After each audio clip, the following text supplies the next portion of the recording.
हैं हैदर टीवी। दोस्तों, दुनिया का हर मुसलमान अपने नबी हजरत मोहम्मद सल्लल्लाहु अलैहि वसल्लम से बहुत ज्यादा प्यार करता है।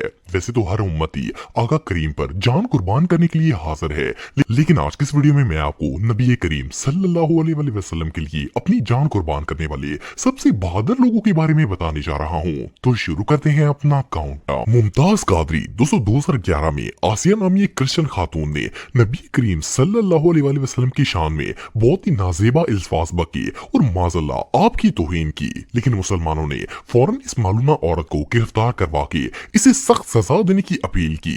अदालत ने आसिया को मौत की सजा सुना दी, लेकिन उस वक्त सूबा पंजाब का गवर्नर, जिसका नाम सलमान तासीर था, इसे ये बात हजम नहीं हुई। इसने यूरोप का साथ देते हुए आसिया की पूरी हिमायत की और कहा कि इसकी गलती से बढ़कर सजा दी जा रही है। सिर्फ इतना ही नहीं, बल्कि इसने कुरान और सुन्नत की रोशनी में बने हुए 295 सी कानून को काला कानून करार दे दिया गया, जिसके मुताबिक गुस्ताखी रसूल की सजा मौत है। जिन दिनों ये सारा मामला चल रहा था, उस वक्त मुमताज कादरी इस गुस्ताख की सिक्योरिटी पर मामूर थे। मुमताज कादरी एलीट फोर्स के सिपाही थे और इन्हें सलमान तासीर का बॉडीगार्ड बनाया गया था। वैसे तो पूरी कौम ही इस बदबख्त पर शदीद गुस्सा थी, लेकिन मुमताज कादरी इस गुस्ताख को मारने का फैसला कर चुके थे। इन्होंने 4 जनवरी 2011 को इस्लामाबाद हसार मार्केट के बाहर सलमान तासीर को गोलियों से छलनी कर दिया। इस गुस्ताखी रसूल को मारने के बाद मुमताज कादरी ने फौरन अपनी गिरफ्तारी दे दी। अक्टूबर 2011 को जज परवेज शाह ने आपको 2 मरतबा सजाए मौत और 2 लाख रुपए जुर्माने की सजा सुनाई और कहा कि आपने जो किया वो इस्लाम की रूह से तो सही है, लेकिन मुल्की कानून के तहत आप इस सजा के हकदार हैं। इसके बाद मुमताज कादरी को फांसी देकर शहीद कर दिया गया था, लेकिन ये आशिक़े रसूल आज भी सबके दिलों में जिंदा है। आमिर चीमा। 230 सितंबर 2005 में डेनमार्क के एक अखबार ने नबी करीम सल्लल्लाहु अलैहि वसल्लम की तौहीन आमेज कार्टून शाया किए और अल्लाह के रसूल की शान में गुस्ताखी की थी। इसके बाद मुसलमान काफी नाराज हुए, लेकिन कोई रद्द-ए-अमल नहीं हुआ। फिर जनवरी 2006 में यूरोप के 75 न्यूज पेपर्स में इन कार्टून्स को दोबारा शाया किया गया और आका करीम की शान में फिर से गुस्ताखी की गई। इस गुस्ताखी में जर्मनी का एक अखबार डाई वेल्ड भी शामिल था। आमिर चीमा, जिनका ताल्लुक पाकिस्तान के इलाके वजीराबाद से था, वो उस वक्त जर्मनी में टेक्सटाइल इंजीनियरिंग की स्टडी के लिए गए हुए थे। जब इन्हें इस गुस्ताखी का पता चला तो आमिर चीमा 20 मार्च 2006 में उस न्यूज़पेपर के ऑफिस में दाखिल हुए और इस गुस्ताखी को सरंजाम देने वाले एडिटर हेनरी ब्रॉडर नामी बदबख्त को चाकू मारकर कत्ल कर दिया। इसे मारने के बाद आपको फौरन अरेस्ट कर लिया गया और जर्मनी की बर्लिन जेल में आपको लगातार 44 दिन तक ज़हनी और जिस्मानी टॉर्चर दिया गया। इवन इन काफरों ने प्लास से आपके नाखून खींच लिए और ड्रिल मशीन से आपके घुटनों में सुराख कर दिए, लेकिन इन सब के बावजूद आमिर चीमा अल्लाह अकबर के नारे लगाते रहे और आखिरकार इन बदबख्तों ने आपकी शाह काट कर आपको शहीद कर दिया। जब आमिर चीमा को पाकिस्तान लाया गया तो इनके जनाजे पर इतने ज्यादा लोग थे कि इन्हें गिन पाना भी ऑलमोस्ट इम्पॉसिबल था। एनीवे, जो भी हो, आमिर चीमा इस दौर के सबसे बहादुर और निडर मुसलमानों में से एक है और लोग आज भी इनसे बहुत प्यार करते हैं। गाजी मुरीद हुसैन। दोस्तों, सन 1932 में हिंदुस्तान के इलाके उत्तर प्रदेश में एक हिंदू रहता था जिसका नाम राम गोपाल था। इस बदबख्त ने इस्लाम से नफरत का इजहार करते हुए रसूल अल्लाह सल्लल्लाहु अलैहि वसल्लम की शान में निहायत गुस्ताख अल्फाज यूज किए थे। वैसे तो हर मुसलमान इस पर गुस्सा था, लेकिन एक रात गाजी मुरीद हुसैन, जिनका ताल्लुक चकवाल से था, इनको ख्वाब में रसूल अल्लाह की जियारत हुई। आका करीम ने मुरीद हुसैन को बताया कि इस हिंदू ने इनकी शान में गुस्ताखी की है। गाजी मुरीद हुसैन ने जब ये सुना तो उस काफिर को कत्ल करने की नियत से घर से निकल पड़े। उस दौर में इन्होंने हजारों मील का सफर पैदल चलकर तय किया और आखिरकार उत्तर प्रदेश पहुंच गए। गाजी मुरीद हुसैन ने उस काफिर को तलाश किया और सबके सामने उसे कत्ल कर दिया। इसे मारने के जुर्म में इन्हें गिरफ्तार कर लिया गया और काल कोठड़ी में बंद कर दिया गया। इन्हें जहाँ बंद किया गया था उसके साथ वाली कोठड़ी में एक हिंदू भी कैद था। उसे रोजाना गाजी मुरीद हुसैन की तरफ से बेहद प्यारी खुशबू आती और बातों की आवाज भी सुनाई देती। एक दिन उस हिंदू ने गाजी साहब से पूछा कि आप किससे बातें करते हैं, तो इन्होंने कहा कि तुम कभी नहीं समझ सकते।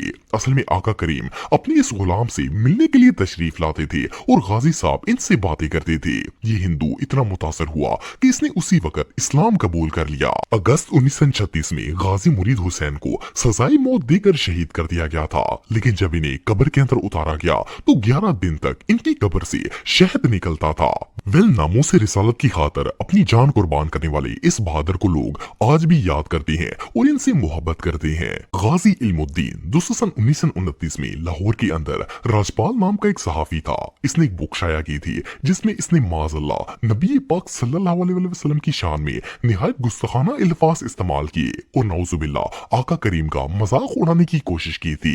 इस बदबख्त की हरकत पर मुसलमान शदीद गुस्से में आ गए और अंग्रेजों से इसे सजाए मौत देने का मुतालबा किया, लेकिन इन्होंने इसे सिर्फ 6 माह की सजा सुनाई और फिर रिहा कर दिया। मुसलमानों ने इसके खिलाफ काफी जुलूस निकाले, लेकिन अंग्रेजों ने इसे पकड़ने की बजाय मुस्लिम लीडर्स को ही गिरफ्तार करना शुरू कर दिया। गाजी इल्मुद्दीन उस वक्त लाहौर के अंदर एक कारपेंटर का काम करते थे। इन्होंने जब देखा कि राजपाल ये हरकत करके खुले सांड की तरह आजाद घूम रहा है, तो 29 मई 1929 को आप राजपाल की दुकान पर गए और इसे वहीं पर कत्ल कर दिया। इसे मारने के बाद आपको गिरफ्तार कर लिया गया, लेकिन आपने खुशदिली से अपना जुर्म कबूल कर लिया। इवन अदालत में आपका केस कायदे-ए-आज़म मोहम्मद अली जिन्ना ने लड़ा था, लेकिन कत्ल के जुर्म में आपको सजाए मौत सुना दी गई थी। सजाए मौत की खबर सुनने के बाद गाजी इल्मुद्दीन ने अल्लाह का शुक्र अदा किया और कहा कि नामूस रिसालत पर एक तो क्या, मैं 1000 जानें भी कुर्बान करने के लिए तैयार हूँ। अक्टूबर 1929 में आपको फांसी देकर शहीद कर दिया गया। आपका जनाजा लाहौर की तारीख का सबसे बड़ा जनाजा था। ये जनाजा 8 किलोमीटर लंबा था और इसमें लाखों लोगों ने शिरकत की थी। इवन आपकी मैयत को इलामा इकबाल ने खुद अपने हाथों से लहद में उतारा था। कल इस्लाम का ये हीरो आज भी लोगों के दिलों में राज करता है। गाजी अब्दुल रशीद दोस्तों 1926 के दौर में बरसगीर के अंदर हिंदुओं का एक ग्रुप उठा और इसने इस्लाम और नामूस रिसालत सल्लल्लाहु अलैहि वसल्लम पर हमला करना शुरू कर दिया। इस ग्रुप का एक लीडर था जिसका नाम स्वामी सरहद आनंद था। इस बदबख्त इंसान ने रसूलुल्लाह की शान में बहुत ही गलत अल्फाज बके और नौजुबिल्लाह कुरान मजीद की भी तौहीन की। सिर्फ इतना ही नहीं बल्कि इस मनहूस ने सहाबा कराम, मुसलमान हुक्मरानों और मजहबी किताबों के खिलाफ गलत बातें लिखना शुरू कर दी। उस दौर में दिल्ली के अंदर एक राइटर थे जिनका नाम अब्दुल रशीद था। जब गाजी अब्दुल रशीद को इस बात का पता चला तो आपने एक गन ली और दिन दिहाड़े स्वामी आनंद के आश्रम में चले गए। जैसे ही आपने इस बदबख्त को देखा तो गन निकालकर उसमें मौजूद सारी गोलियां स्वामी आनंद पर फायर करके इसे कत्ल कर दिया। जब लोग वहां आए तो गाजी साहब गुस्से से इसे ठोकरें मार रहे थे। इसको मारने के बावजूद भी अब सीना तान कर वहां पर खड़े थे। जब इन्हें गिरफ्तार करके अदालत में पेश किया गया और इस कत्ल की वजह पूछी गई तो आपने फरमाया कि मेरे ख्वाब में हजरत इमाम हुसैन रज़ी अल्लाह तआला अन्हुमा आए थे और इन्होंने मुझे नामूस रिसालत के तहफ़्फ़ुज़ का हुक्म दिया, इसलिए इन्होंने सुबह होते ही उस बदबख्त को कत्ल कर दिया। खैर जज ने इन्हें फांसी की सजा सुना दी, लेकिन ये अपनी शहादत के लिए बिल्कुल तैयार थे। इवन गाजी साहब के आखिरी अल्फाज ये थे कि रसूलुल्लाह सल्लल्लाहु अलैहि वसल्लम का ये अदना गुलाम जान देने के लिए हाजिर है। 1930 के दौर में जब इनका जनाजा हुआ तो इसमें 1 लाख से ज्यादा अफराद शामिल थे। बहरहाल जो भी हो, ये इस उम्मत के सबसे बहादुर आशिक रसूल में से एक हैं। सुल्तान सलाहुद्दीन अय्यूबी दोस्तों सन 1180 के दौर में जब मिस्र, सीरिया और यमन के इलाकों पर सुल्तान सलाहुद्दीन अय्यूबी की हुकूमत थी तो उस दौर में करक के हुक्मरान रेनाल्ड ने हज पर जाने वाले एक काफिले को लूट लिया। मुसलमानों को लूटने के बाद इसने माज़अल्लाह रसूलुल्लाह सल्लल्लाहु अलैहि वसल्लम की शान में गुस्ताखी की और उनसे कहा कि अब बुलाओ अपने मोहम्मद को मदद करने के लिए। जब ये बात सुल्तान सलाहुद्दीन अय्यूबी को पता चली तो इन्होंने रेनाल्ड से जंग करने का फैसला कर लिया। सन 1187 में सलाहुद्दीन ने करक पर हमला किया और रेनाल्ड के 30,000 फौजियों को कत्ल करके इसे शिकस्त दे दी। जब रेनाल्ड को गिरफ्तार करके आपके पास लाया गया तो आपने इस बदबख्त से हज के काफिले के बारे में पूछा और कहा कि तुमने हमारे नबी को पुकारा था, लो अब इनका एक अदना गुलाम आ गया है। सुल्तान सलाहुद्दीन अय्यूबी ने पहले इस बदबख्त को इस्लाम कबूल करने की दावत दी, लेकिन जब इसने इस्लाम कबूल करने से इनकार कर दिया तो आपने तलवार निकाली और रेनाल्ड का सर कलम कर दिया। आपने इस गुस्ताख को ऐसा इबरत का निशान बनाया कि इसके बाद यूरोप के किसी हुक्मरान की हिम्मत ना हुई कि वो मुसलमानों के खिलाफ कुछ बक सके। सुल्तान सलाहुद्दीन अय्यूबी जैसा बहादुर जंगजू और मिसाली आशिक रसूल शायद